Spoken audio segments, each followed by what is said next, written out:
Doktor Arbër, pse disa pacientave u largohen vetëm gurt dhe disa pacientave u largohet komplet idhësja? Jo, gurt nuk largohen.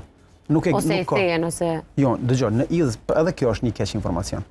Gurt në veshka thehen, bombardohen, sepse gurt në veshka pozicionohen në kanal të sistemit urinimit.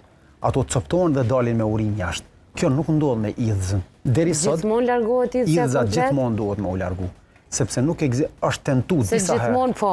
Është tentu, shkencërisht, ka pas shumë njerëz, tash kohët e fundit, me zhvillimin e kirurgjisë minimale e invazive, po flas në trend dhe kjo, po flas në ditët e sotshme, ka një tendencë që me endoskopi dhe me laparoskopi, me tentu me bo një vrim të vogël një idhës, me i shkatru gurt brenda idhës dhe me qep idhësën që me rujt idhësën. Po kjo mundet me thonë, kjo është halon në fazën eksperimentale. Kjo shumë ma shumë mund me dhonë probleme dhe rreziqe për pacientin se sa heqja e idhësës. Do më thonë është shumë ma...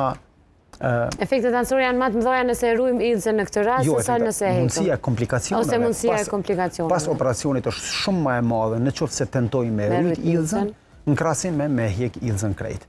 Sepse funksioni trupit nuk ndryshon kur gjë, pacienti nuk vuan kur gjë, edhe pse hiqet idhëza. Përpos asaj që unë e përmenda pak më herët.